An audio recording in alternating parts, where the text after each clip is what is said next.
네, 안녕하세요. 박수 한번 쳐주시고. 네, 오늘은 280페이지 계약의 효력과 서면. 네, 거기부터 하겠습니다. 자, 계약법은 3편 채권의 계약법은 큰 틀이 뭐다? 전, 양, 그 다음 뭐죠? 무, 그 다음 뭐예요? 출. 그래서 틀을 잘 생각해 보세요. 전형이 있고, 뭐가 있고, 비전형이 있고, 그 다음 뭐가 있고, 낙성이 있고, 요물. 요게 제일 어려울 거예요. 그 다음 뭐죠? 여기 이제 여기 성립에 관한 얘기죠, 여기. 요물계약에서 물건 인도는 성립에 관한 걸까, 효력에 관한 것일까? 응? 성립 효력? 성립이에요.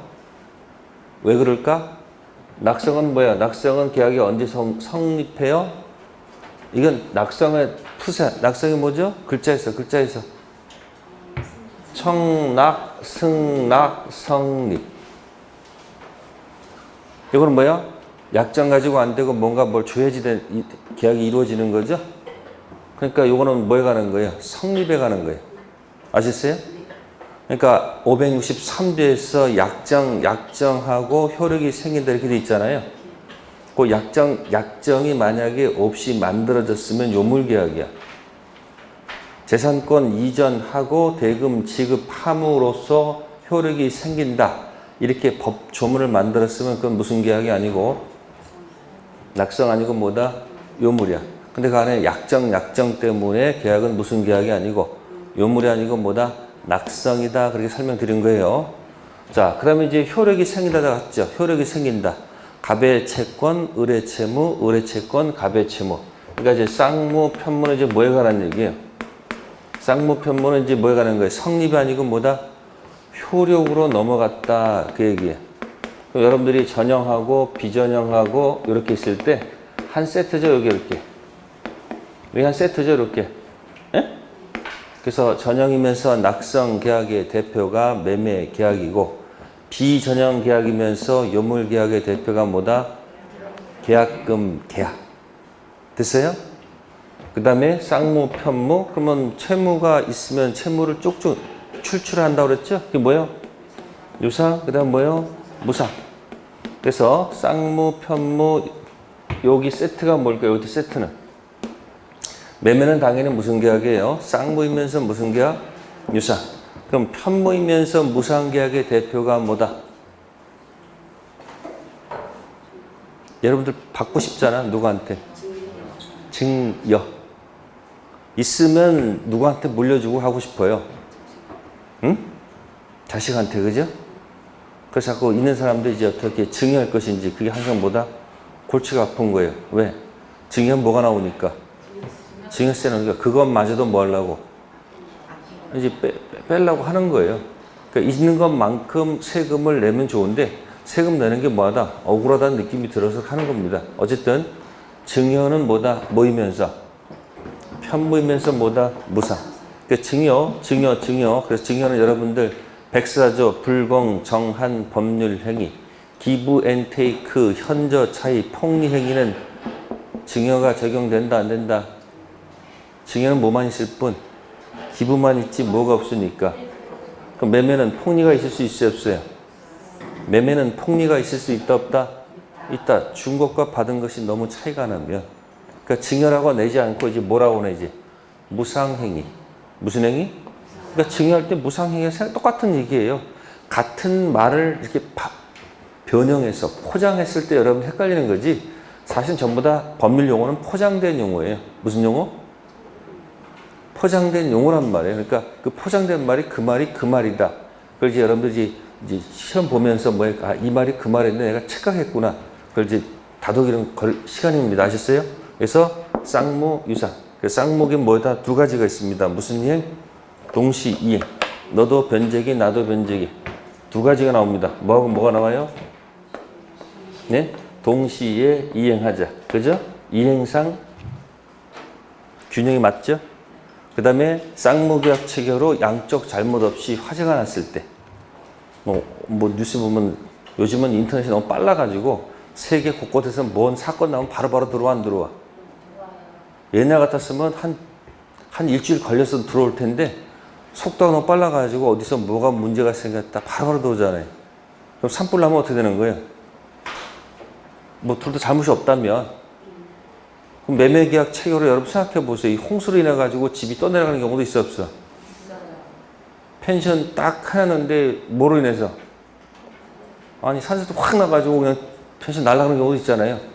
그럼 쌍무계약 체결로 매도인의 채무도 면제받고 이쪽 매수인의 채무도 뭐 해야 돼요?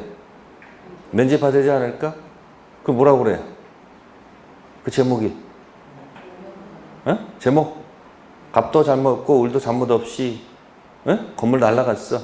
그때 나오는 제목 위험 부담. 무슨 부담? 그러니까 여기서 동시행하고 뭐하고 여기 쌍무계약이 뭐예요? 위험 부담이 나온다는 얘기예요. 이게. 그러면 이 두 가지는 또 연결된 용어가 뭐냐면 채무불이행이. 맨날 제가 왼쪽 귀 잡고 이행지체, 오른쪽은 이행불능 했잖아요. 그래서 동시행은 뭐하고 한 세트고, 예? 이행지체랑 한 세트고, 그럼 위험부담 뭐하고 또 한 세트? 응? 이게 한 세트란 얘기예요, 이게. 그러니까 하나씩 외우는 것도 좋지만 이렇게 코디 해가지고 코디가 맞으면 예쁘잖아요. 요거 하자는 거예요. 요거 한 문제, 위험부담 한 문제, 요건 세트로 해서 채무불이행. 여기 나오는 말이 법정 해제죠. 지체는 뭘 해야 되고 최고해야 되고 불능은 최고할 필요가 없죠. 그 다음 코스 똑같죠. 무슨 해제? 무슨 해제? 법정 해제. 그 다음 제거하니까 뭐 이제 원위치 시켜야 되겠죠. 무슨 해보? 원상해보. 그 다음 무슨 배상? 손해배상. 이 길을 가는 거예요. 세트. 그래서 지금 문제 1번 동시행의 무슨 권? 항변권. 그럼 항변권의 제일 중요한 말이 뭐야? 이거, 이 단어. 자, 항변권 나오면 제일 중요한 포인트가 뭐냐면 항변권이 있으면 그 자체로 이행지체 책임 면제받는다. 이걸 까먹으면 된다, 안 된다? 안 됩니다. 제일 중요한 건 그 말이야. 항변권 있으면 말하지 않아도 그 자체로 뭐하다? 이행지체 책임 면제받는다. 이행지체가 들어가면 돈 관련돼 있으면 그게 이제 지연이자가 붙는 거예요. 무슨 이자? 그러니까 요즘 지연이자 갖고 오고 사는 사람도 있어 없어? 여러분들 은행 가서 돈 빌리려고 그러면 급전 필요할 때 은행에서 돈 제때때 빌려줘요. 꼭 뭐 갖고 오라고 그래. 담보물이 있어야지 뭐 있을 거 아니에요. 그래서 자꾸 어디다 해 자꾸. 어디다가? 아니 그러니까 뭐야 여러분들 고리 대금 업자한테 돈 빌리잖아. 이자가 세야 안 세요? 세죠. 그러니까 서민들은 맨날 뭐 갚다 이자 가는 거예요. 맨날 이자 매일 내다 가는 거예요. 이자 내다가 뭐 하다가 이됐어요? 그래서 항변권은 뭐 하고 있다? 이행 지체. 자 1번 문제 체킹해 두시고요. 1. 동시행 관계에 있는 항변 쌍방 채무 중 어느 한 채무가 뭐가 돼서 이행 불능돼서 무슨 배상으로? 손해배상으로 바뀌었죠? 네? 그러면 항변권이 소멸합니까? 그대로 존속합니까? 네? 채무가 동일성이 유지가 된 거 아닙니까? 따라서 뭐다? 항변권은 뭐한다? 존속한다. 논리 모순임을 알 수 있습니다. 2번 질문. 임대차 종료 후 보증금 반환받지 못한 임차인은 동시행 항변권에 기하여 임차 목적물을 뭐하는 경우? 점유하고 있다. 그러면 앞에서 봅시다. 보증금 반환 채권 가지고 유치권 행사할 수 있다 없다? 네? 유치권 공식이 어떻게 돼요? 유치권 공식 타인 물건 점유하다가 그 물건 관련된 채권이 발생하면 채권이 변제가 있을 때 무슨 권? 유치권 들어가는 거지 않습니까? 근데 보증금은 뭐야? 타인의 물건을 점유하면서 그 타인 물건에다 지출한 비용이 아니죠. 그러니까 무슨 권이 안 된다? 유치권이 안 됩니다. 만약에 보증금 반환 채권 가지고 유치권이 인정되면 주택임대차 보호법 만들 필요가 없습니다. 왜요? 유치권 인정되면 뭐 바뀌어도 주인 바뀌어도 유치권 행사할 수 있어 없어? 물건이니까 못 주겠다고 누가 오더라도 개길 수 있잖아. 근데 보증금은 유치권 안 된다고 그랬지. 근데 보증금 반환과 목적물 반환은 이 3편 채권의 동시 항변권이지. 2편 물권의 유치권 아니고 3편 채권은 뭐라고요? 동시 이행 항변권 문제잖아요. 항변권은 채권 소속이죠. 그러니까 뭐 바뀌면? 주인 바뀌면 새로운 주인한테 항변권을 던질 수가 없잖아. 그래서 임차인들을 보호하기 위해서 만든 무슨 법이다? 네? 주택 임대차 보호법. 이번에 또 개정됐잖아요. 또 주택 뭘 개정했어요? 질 포인트가 아니 상가 임대차에는 계약갱신 요구권을 갖다가 어디다가 주택 임대차 들이댔잖아. 그래서 2년 살고 보통은 끝나면 나가야 되는데 무슨 갱신되지 않는 한 법정 갱신되지 않는 한 2년 끝나는 거 아니야. 근데 한 번 뭘 요구할 수 있다고요? 갱신을 요구할 수 있어. 다시 한 번 몇 년? 2년. 그러니까 한 번 들어가면 몇 년이야. 그러니까 4년을 살 수 있다는 그런 게 들어왔단 말이에요. 그러니까 자꾸 이제 누구 보호를 안 하는 거야 이제. 임대인 보호가 아니고 누가 중요하다? 임차인 보호하는 거예요. 생색 내야 될 거 아니에요. 생색을. 그러니까 자꾸 이제 법이 뭐가 되는 거예요? 자꾸 국가가 자꾸 개입하는 거예요. 왜? 자꾸 너무 극에 달하게 되면 그걸 보호하려고 그래 자꾸. 제어할 수밖에 없는 거예요. 어쩔 수 없는 겁니다. 아셨습니까? 그래서 보증금 가지고는 뭐가 안 된다? 2편 물권의 유치권 안 됩니다. 아셨습니까? 단 3편 채권은 무슨 권? 동시이행 항변권 문제로 풀어간다. 그럼 항변권 점유가 불법 점유입니까? 그 논리가 안 맞지. 이때는 이제 부당이득 반환 들어가겠죠. 왜? 항변권 갖고 현재 뭐하고 있으면 점유 사용하고 있는 거 아닙니까? 그러면 차임 상당의 부당이득은 줘야 돼, 안 줘야 돼? 줘야 되겠지만 불법 점유 손해배상 문제는 아니지 않는가? 딱 논리 모순. 세 번째, 항변권은 당사자 주장이 없어도 법원이 직권으로 고려할 사항이다. 법원이 나오면 대원칙이 뭐예요? 말을 해야지 판단해 줄 거 아니에요. 법원 가면 뭐 한다고요? 말을? 물론 말을 하지 않아도 판단해 주는 경우도 있어 없어? 아, 그런 경우도 있어. 근데 보통은 말을 뭐예요? 해야지 법원에서 판단하는 거 아닐까?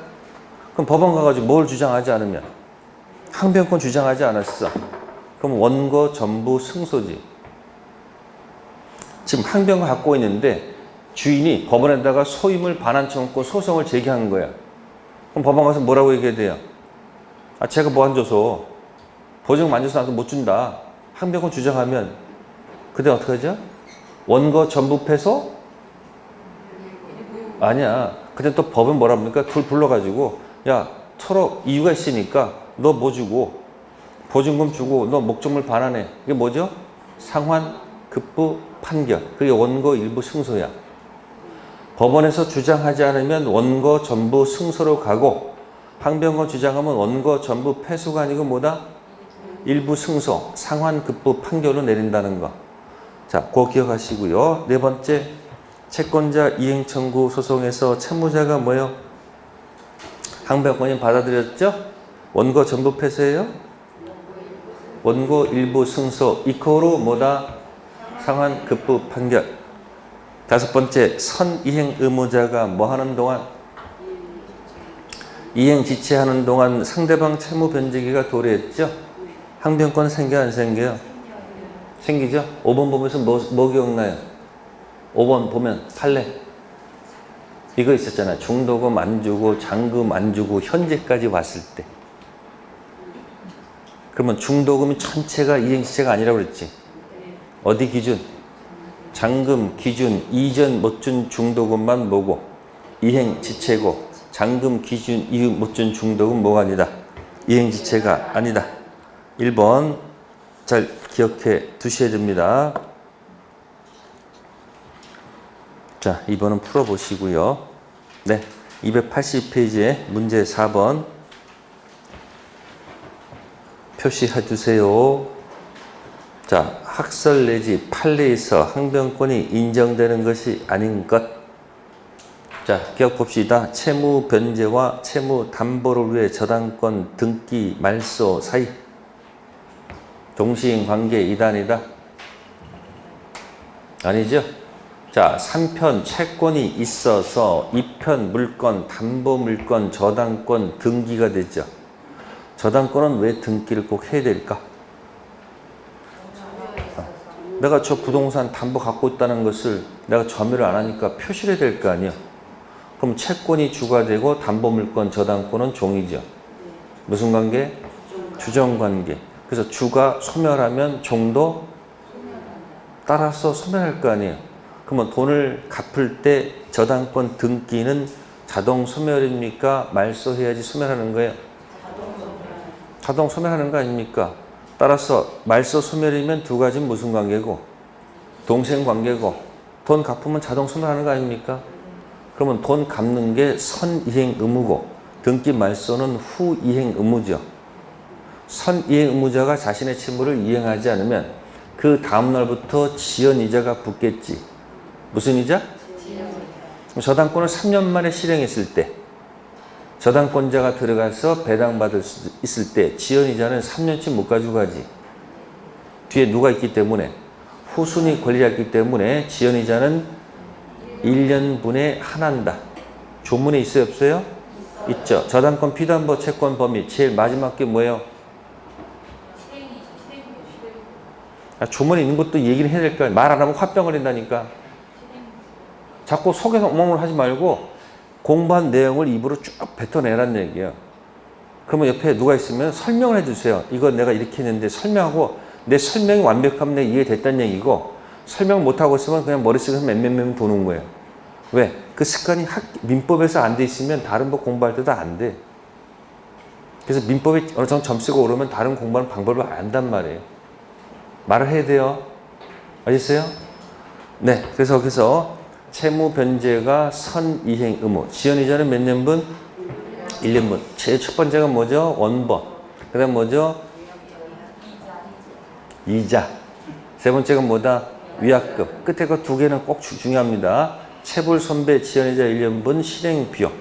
근저당에서는 실행비용이 포함되어 있지 않고 지연이자 1년분에 하나지 않는다는 거 꼭 기억해 두세요. 기억. 그래서 기억은 반드시 들어가야 됩니다. 그러면 답이 금방 나오지 않아요? 아니 기억이 됐으면 1번 아니면 몇 번이요? 뭐 니은까지만 읽으면 끝났네 뭐. 니은 뭐예요? 계약이 무효 또는 취소가 됐습니다. 당사자 서로 반환해야 되겠죠? 당연히 무슨 관계 이거는? 그럼 뭐 정답 1번이지 뭐. 자, 세 번째 대금 지급과 영수증 교부는 무슨 관계? 동시이행 관계. 원인 채무 지급 확보를 위해서 어음수표가 교부됐을 때 어음수표 반환과 원인 채무 이행은 무슨 관계? 동시행 관계. 미음 임대차 기간이 만료가 됐다. 임차 목적물 명도 의무와 보증금 반환 무슨 관계? 동시행 관계. 이렇게 박스 형태로 하나씩 나올 수도 있다는 거 기억하시면 되고요. 네, 그 다음에 283페이지에서는 3번하고 4번 있죠. 네? 그 두 가지 박스 해놓으세요. 3번은 아까 했던 거 중도금 안 주고 잔금 안 주고 현재까지 왔을 때 그 판례 이야기고요. 그 다음에 네 번째 거 이미 수령 지체에 빠진 자도 무슨 자도? 수령 지체에 빠진 자도 항변권 뭐 한다? 갖는다. 채권자 수령 지체인 경우도 있죠. 이행 제공이 계속되지 않으면 상대방 갖고 있는 항변권 소멸한다, 존속한다? 존속한다. 3번, 4번 이 두 가지를 잘 기억하세요. 정답 중요한 게 아니고 몇 번 중요하다고요? 3번, 4번 잘 좀 기억해 두세요. 네, 넘기시고요. 네, 285페이지에 네, 문제 8번 갑, 소유, 토지, 매수인의 중도금을 이행기에 지급하지 않고 있다. 소유권 이전은 잔금 지급과 동시하기로 했다. 다음 설명 중 틀린 것. 1. 갑이 이행 제공과 함께 상당 기간 내 을이 중도금 뭐하지 않으면 지급하지 않으면 계약을 뭐 할 수 있다. 해제할 수 있죠. 그죠? 이행 지체는 뭘 해야 돼요? 최고. 두 번째, 갑이 잔금 지급일에 자기 채무 이행을 뭐하면 제공하면 을은 중도금 미지급에 따른 지연배상금 및 잔금을 뭐 해야 된다? 지급해야 된다.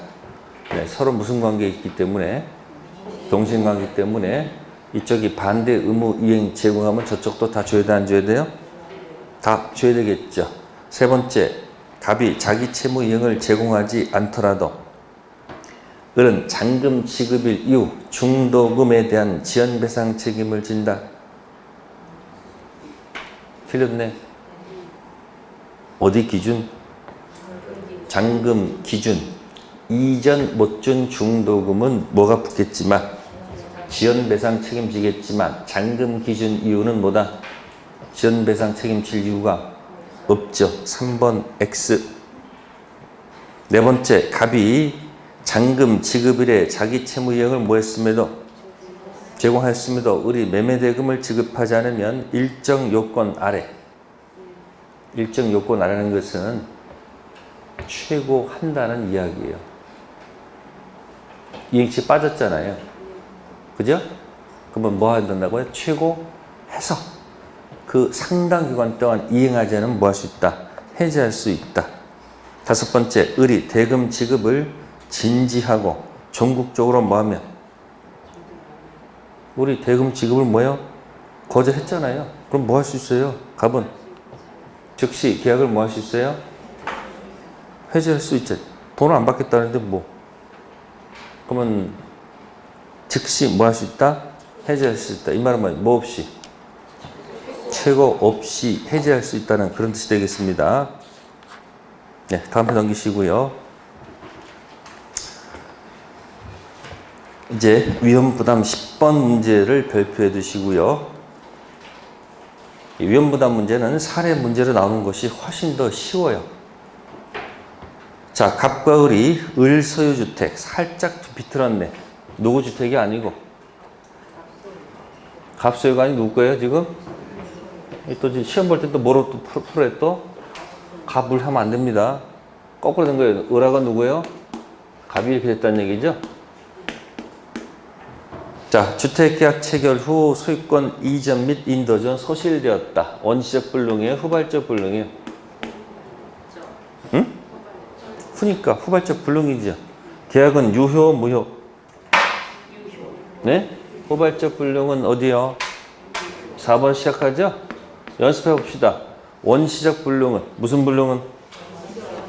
내부터 한번 해볼까요? 원시적 불능은 원 그려서 네? 네, 원불입니다. 자, 객관적 전부 불능은 4번일까? 2번일까? 원시적 객관적 전부 불능은 2번. 계약 자체를 뭐로 간다? 네, 무효. 그때 쓰는 용어가 뭐예요? 네? 계약 뭐예요? 체결상 뭐다? 과실 문제로 풀어가자. 원시적 객관적 일부 불능은 계약 자체는 뭐로 보고요? 네? 유효로 보고 출출의 문제로 들어가죠. 네? 매도에 무슨 책임? 담보 책임 들어가서 놓을 것이다. 자, 이 담보 책임은 권리의 출현의 문제로 볼까? 물건 출현의 문제로 볼까? 응? 선택하세요. 물건 하자로 다룰까? 권리 하자로 다룰까? 하나, 둘, 셋. 시험 볼 때 모를 때 자꾸 머리 굴리지 말고 느낌대로 그냥 확 찍어버리고 나와. 못 찍어가지고 거기서 시간 다 애매. 빨리 선택하세요. 권리 물건. 무슨 하자가 아니고 권리 하자로 다룬다. 자, 계약 체결상 과실이면 이건 뭘까요? 악의 또는 뭐예요? 유가실을 얘기하는 거죠? 그죠? 그럼 상대방은 뭐 해야 될까? 상대방은 당연히 무과실가 되지 않을까? 그러니까 뭐로 가요? 선이 또한 뭐다? 무과실이 되겠지.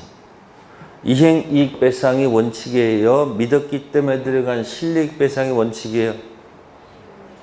응? 무슨 배상? 실내 이익 배상이 원칙이죠. 조문 읽어야 안 읽어요, 여러분들? 바쁘죠? 바쁜 거 안 돼. 멍 때리지 말고 읽으라고요. 무슨 걱정이 이렇게 많어? 합격할까 안 할까 걱정하지 말라니까. 시험 보면 둘 중 하나야. 있다 아니면 없다 둘 중 하나야. 플러스 하나가 많아도 합격이고 하나 모자면 떨어지는 거예요. 한 문제 소중히 생각하셔야 돼요. 자, 후발적 불능은 어떻게 될까요? 매돈이 불리면 2번일까 4번일까? 네? 몇 번? 매순이 불렸어요. 2번일까 4번일까? 네? 제3자가 불렸습니다. 어떻게 될까요? 후발적 불력은 무조건 계약 자체는 뭐로 간다? 위로 가는 겁니다. 아셨어요? 그래서 매도인하고 누가 있으면, 응? 매순이 있으면, 그죠? 플러스 갑도 뭐가 없고, 네?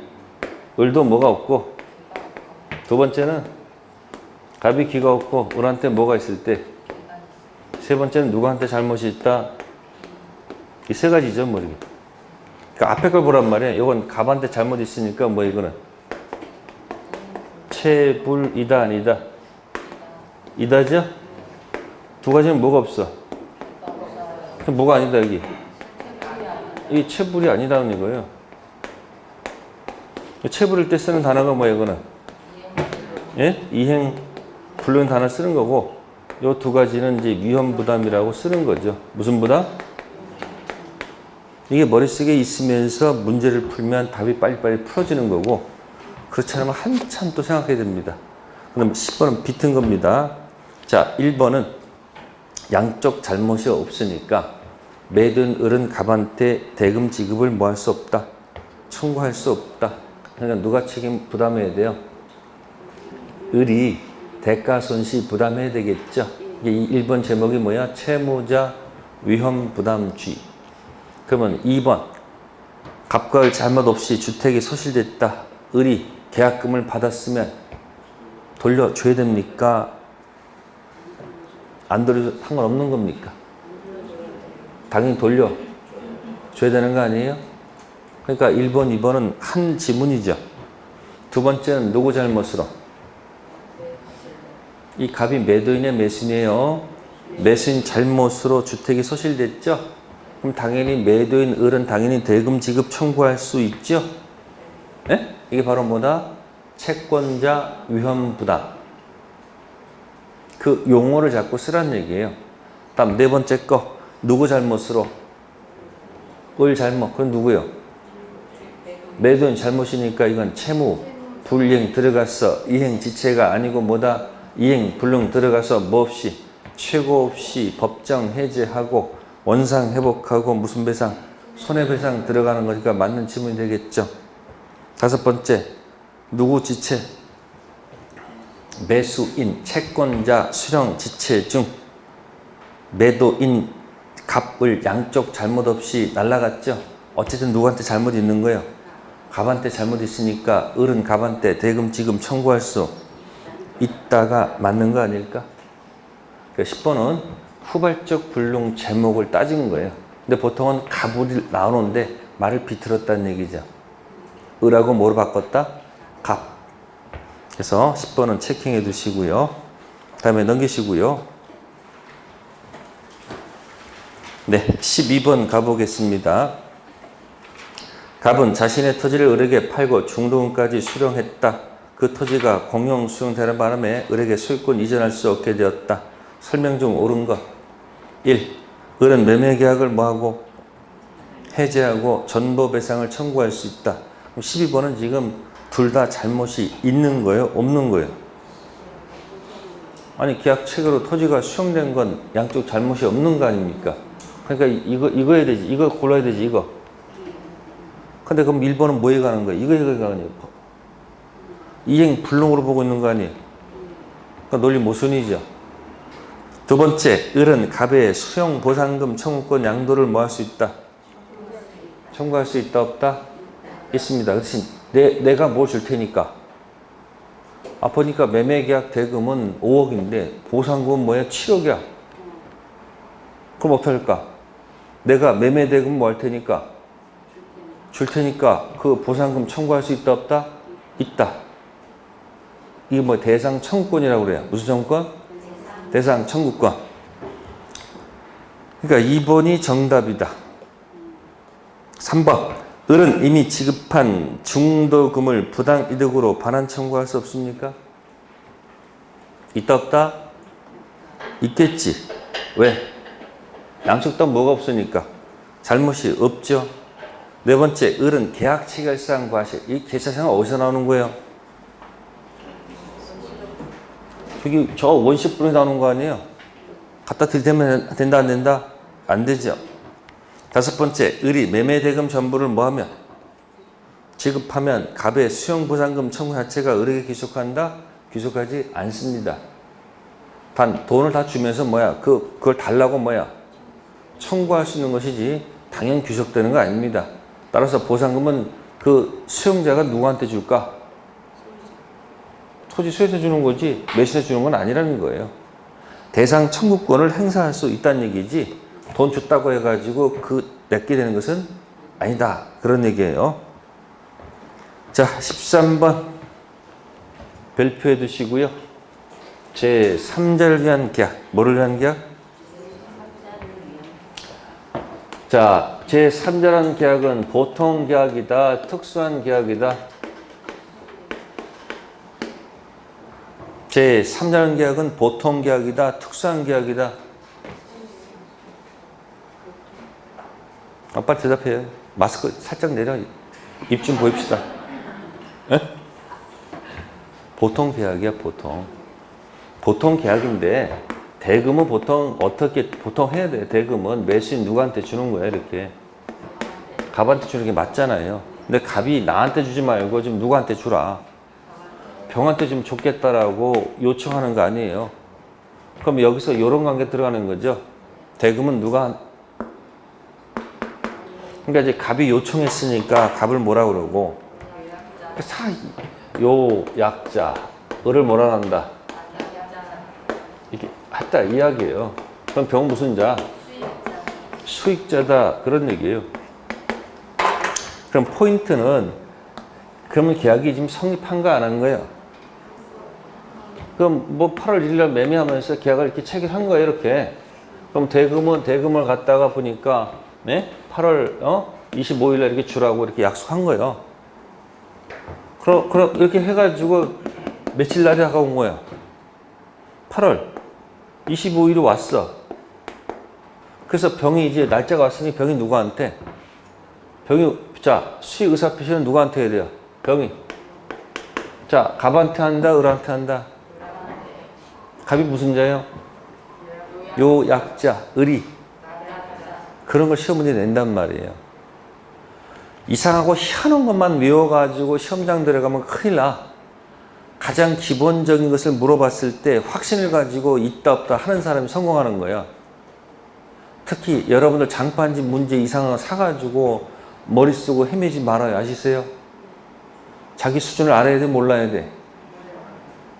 그러니까 누가 좋다고 사지 말라니까. 걔 사가지고 머리 쓰다가 나중에 이상한 것만 성격 들어가지고 지금 제가 여러분들 지금부터 한번 합격할 수 있는 거 없는 거예요? 할 수 있어 없어? 있어. 근데 지금 의심하고 있어. 내가 할 수 있을까 없을까?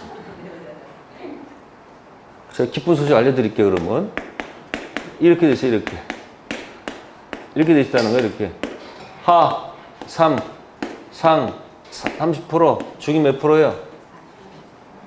계산을 좀 잘해보라고. 계산을 못해가지고 맨날 자기를 긁어대지 말고 이렇게 더해서 공부를 해야지 내게 되는 거 아니에요?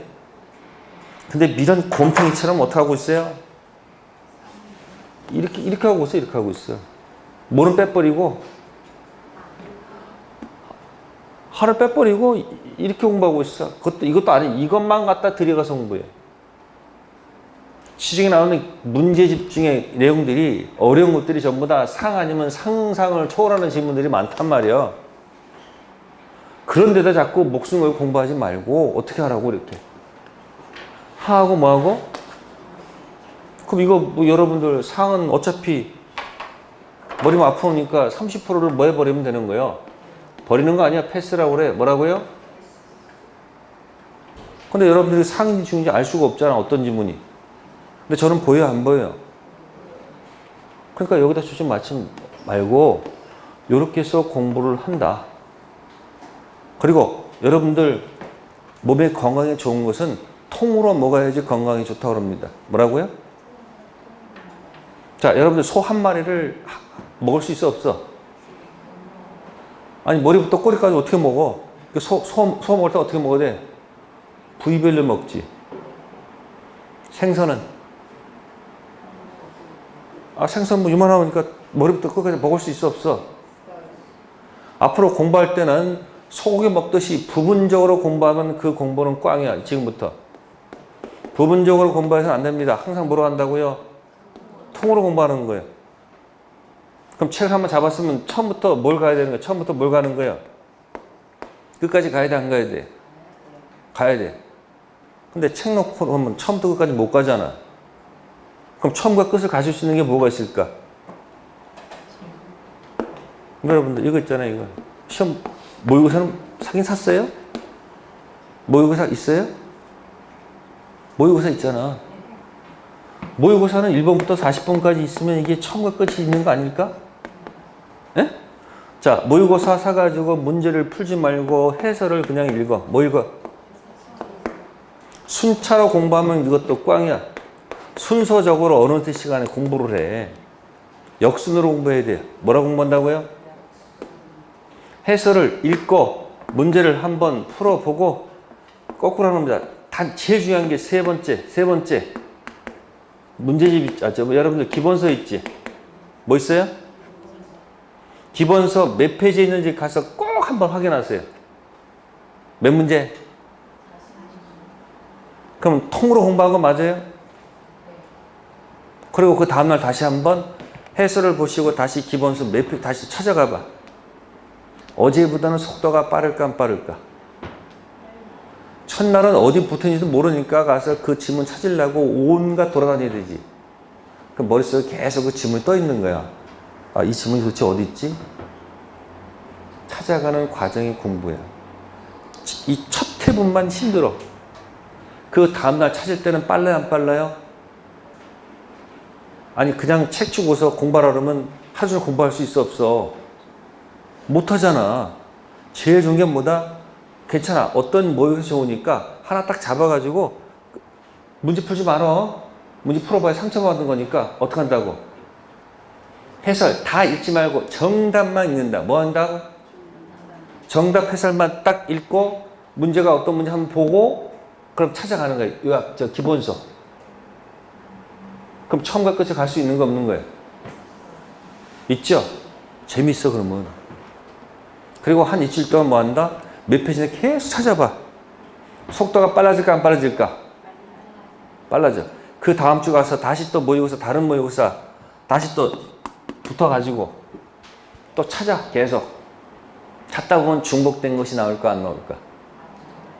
나오죠. 그러면 공부를 스피드하게 왔다 갔다 할 수 있어요 없어요? 그렇게 일주일에 하나씩만 이렇게 해봐요. 그럼 나중에 모의고사 한 4회분 정도만 왔다 갔다 하면은 그 지문이 이해를 못해도 그 지문이 틀린 답을 맞힐 수 있어 없어? 있어. 그럼 스피드하게 왔다 갔다 할 수 있는 가장 좋은 공부 방법이야. 근데 여러분들 공부 이제 어떻게 하려고 그래요? 9월달에 이제. 첫 주는 공법하고 첫 주 공법 잡아야 되니까 공법하고 야 등기를 버려 안 버려? 또 공부해야 돼 또. 그러니까 3일 일주일 잡아놓고 20페이지 30페이지 공부하다가 열받으니까 책 던져 안 던져? 안 하잖아요. 그러니까 제일 좋은 건 이 방법밖에 없어요. 그냥 찾는 거예요. 요약 이제 기본서 몇 페이지에서 무조건 찾아봐. 그럼 저절로 암기가 돼요. 뭐가 된다고요? 제가 부분으로 공부하면 부분 하다가 죽어. 그러니까 뭐 하라고요? 한번 잡으면 통으로 공부한다. 뭐 한다고? 이게 통공부법이야. 내가 말을 만들었어. 무슨 법? 집에 기본서 지금 봐요? 안 봐요? 안 봐. 또 어디 있는지 있긴 있겠지. 지금부터 모의고사 딱 해가지고 역순으로 들어가세요. 올해 제가 두 명한테 또 어제도 근데 갑자기 아는 분이 전화가 왔어. 지금 여수 얘기했어요. 여수. 그분이 옛날에 초코파이 정 있죠. 오리온 있잖아. 그 초코파이 거기 부장님이셨어. 그래서 틈만 넣으면 저한테 그냥 뭐 초코파이 뭐 박스 채로 그냥 갖다 주고 학원에다 막 갖다 치워놓고 막 먹은 적이 있어. 근데 그분이 시험을 3번 봤는데 다 안 됐어. 갑자기 전화 가지고 지금 여수에서 있는데 지금 중개사 사무실에 있다는 거야. 사장님 이제 거기서 뭐 일을 또 거들으니까 이번에 시험 보라고 그래가지고 갑자기 제가 생각나가지고 전화 온 거야. 그래서 제가 있는 그대로 얘기해 줬어요. 그분이 벌써 한 10 몇 년 전 얘기인데 지금 다시 공부하는 거예요. 그러니까 여러분들 이 시험 한번 보면 어떻게 되는 거예요? 끝까지 봐야 돼, 안 봐야 돼? 기억하세요. 뭐라고? 통. 몇 페이지 공부하는 이 방식은요, 그거는 절대 해봐야 돼, 안 돼?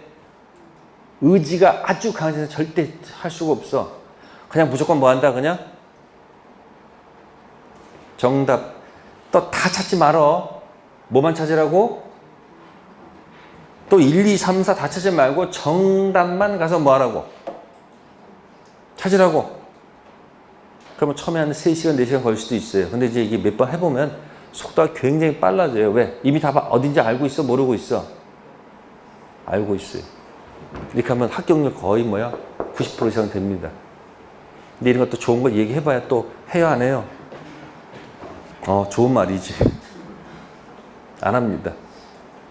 이게 지식으로 알고 있는 게 많지만 그걸 내 것으로 만들면 지혜가 되는 거예요. 뭐가 된다고요? 지금부터 순차적으로 인강 몇 강, 20강, 30강 듣고 공부하려면 지겹잖아. 그 지겨움을 버리면 방법 뭐다? 그 공부도 한 곳에 오래 머물러 있지 말 것. 한 2시간 정도 있으면 장소를 옮긴다. 뭐 한다고? 학원에 있다가 학원에 오래 머무르지 말고 요즘 도서관 문 열어, 안 열어? 도서관 문 여는가요? 그럼 열면 도서관 가서 또 한 2시간 공부해요. 그리고 이제 커피숍 가가지고 공부했으니까 가서 보상을 해야 될 거 아니야. 커피숍 가서 나중에 가서 공부를 하시라는 얘기. 책 펴놓지 말고 한 거. 이렇게 장소를 3군데만 옮겨가면서 공부하잖아요. 커피값은 알아서 내고. 그러면 공부가 리듬이 생긴단 말이야. 근데 한국 생활에 오래 머물러 있으면 늘어져, 이렇게. 머리도 띵하고. 그래서 공부를 어떻게 한다고요?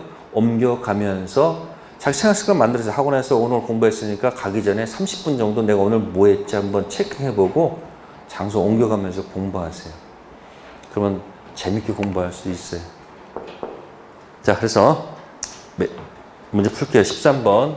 그럼 이제 8월 25일 날 수의 의사표시는 누구한테 하는 게 아니고, 누구한테 하는 게 아니고, 의학자한테 하는 게 아니고, 누구한테 한다? 낙약자한테 하는 거야. 의학자가 누구죠? 갑한테 하는 게 아니고, 누구한테 한다? 을한테 한다는 얘기예요. 그러면 수의 의사표시를 하게 되면 이 계약이 성립하는 거예요. 자신의 권리 발생이에요. 그러니까 무슨 의사표시는, 수익 의사표시는 그죠? 자신의 권리가 뭐한다? 권리를 발생시킨 거죠. 근데 얘가 뭘 하지 않아요? 을이 채무를 이행하지 않네. 채무를 이행하는 게 뭐죠? 채무 불일으키면 그러면 이게 이행 지체야, 이행 불능이야? 돈 안 주는 건 지체죠. 그러면 여러분들 해제는 누가 해야 되는 거예요? 병이 하는 거예요? 갑이 하는 거예요? 이 계약의 당사자가 아니잖아요. 누구는? 이 당사자는 누구예요? 갑하고 을이니까 해제는 누가 하는 게 아니고, 응? 누가 하는 게 아니고, 병이 수익자가 하는 게 아니고 누가 하는 거다? 예? 유약자 갑이 계약을 지체를 문제 삼아서 계약을 뭐하고 해제하게 되면 해제 속에 있는 말이 원상회복이죠. 제거하면서 뭐요? 원상회복을 누구한테 청구해야 되는 거요? 네? 을한테 하는 거 아니에요? 낙약자한테. 그럼 이 사람은 수익을 받아야 돼? 안 받아야 돼? 그럼 이 사람은 병은 수익자죠? 네? 수익자는 손해배상을 청구할 수 있다는 거예요. 무슨 배상이요? 누구한테? 그래서 모르면 이거라도 기억하고 들어가. 여기 요약자가 뭐 한다? 무슨 자가? 무슨 배상? 그게 어디 태도?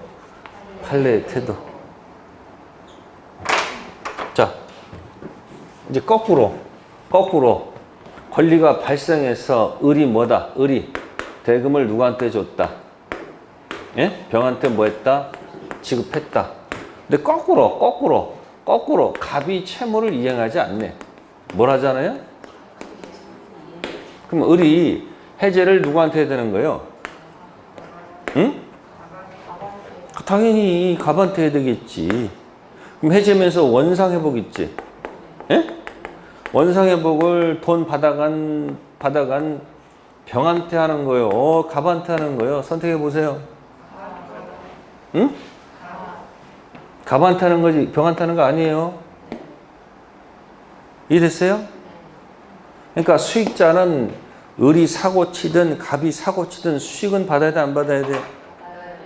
받아야 됩니다. 이것도 판례 태도다 그런 얘기예요. 그 기본 개념 갖고 계시고요.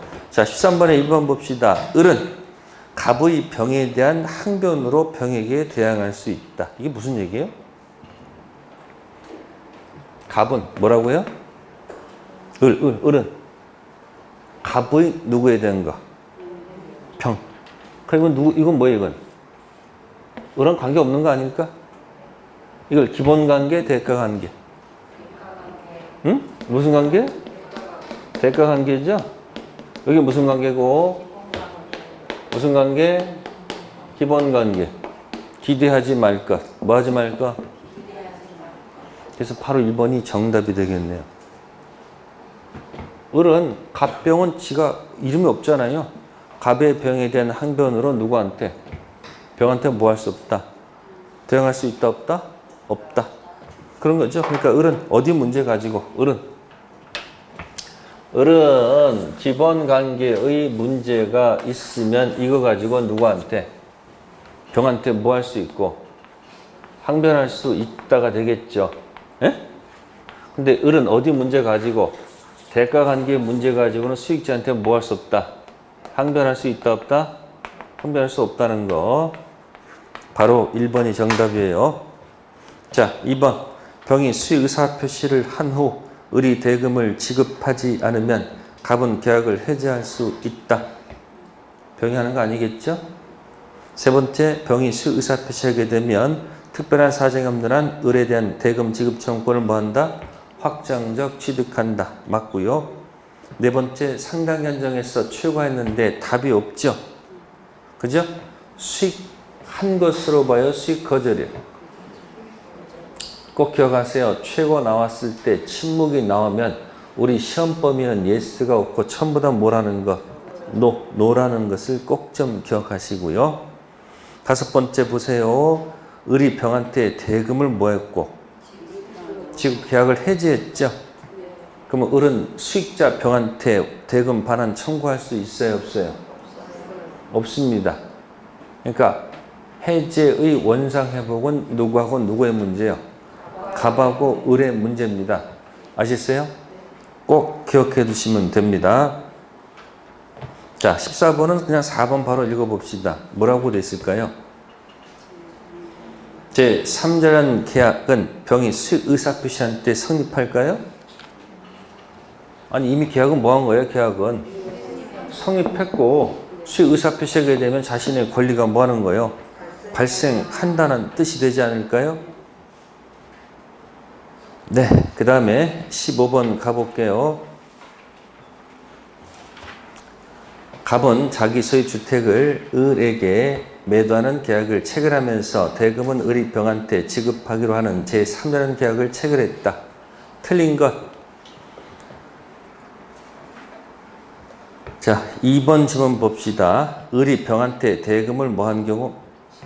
지급한 후 계약이 뭐가 됐다? 무효가 됐다. 을은 특별한 사실이 없는 한 병에게 대금 반환 청구할 수 있다. 아까 지금 뭐라고 그랬어요? 갑이 사고 치든 을이 사고 치든 병은 뭐 한다? 네? 수익이 있어야 돼, 없어야 돼요? 있으니까 돈 돌려줄 필요가 있다, 없다? 없다. 그런 얘기입니다. 자, 5번 질문도 보세요.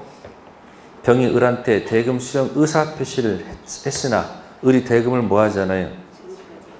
그럼 병은 무슨 배상을? 그러니까 지금 제가 2번, 5번 놓고 뭐 한다?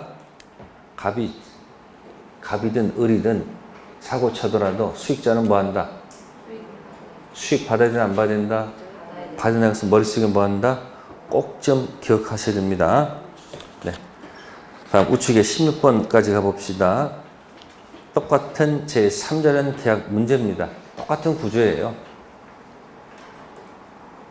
자, 1번 을이 컴퓨터 인도를 지체하고 있다. 갑은 병에 동의 얻지 않고 단독으로 뭐 할 수 있다? 해제할 수 있다 없다? 있겠죠. 두 번째, 수익자 병은 을에 체불로 된 계약을 뭐 할 수 없다? 해제할 수 없다. 해제는 누가 하는 거예요? 유학자가 하는 것이지 수익자 안 되겠죠. 세 번째, 수익자 병은 을에 체불을 이유로 을에는 손해배상을 뭐 할 수 있다? 치요 손해배상 할 수 있다고 그랬죠. 자, 네 번째 봅시다. 수익자 병 사기에서 매매 계약을 뭐 했다? 그러면 누가 사기친 거예요? 병의 사기로 인해 가지고 만약에 뭐 했다면 계약을 뭐 했다면 체결했죠. 그러면 이게 제 3자 사기가 될 수 있죠. 그죠? 그럼 제 3자 사기는 어떻게 한다? 알았거나 알 수 있었을 경우에서 뭐 할 수 있다? 취소할 수 있죠. 따라서 갑은 을의 악이 상관없이 을과의 계약을 취소해서도 안 되겠죠. 이때 이제 110조 가서 이 항을 꼭 참조를 하셔야 됩니다. 제 3자 사기에 대해서 상대방이 알았거나 알 수 있었을 경우에서 뭐 할 수 있다? 취소할 수 있기 때문에 4번 질문 틀렸습니다. 다섯 번째, 병 수익 의사 표시가 갑을사의 매매 계약의 무슨 요건 아니다? 성립 요건은 아닙니다. 제 3자연 계약도 반드시 나옵니다. 근데 유형화되기 때문에 지문 읽는 순간 답이 보일 거예요. 네, 거기까지 하고요. 잠시 쉬었다 들어가겠습니다.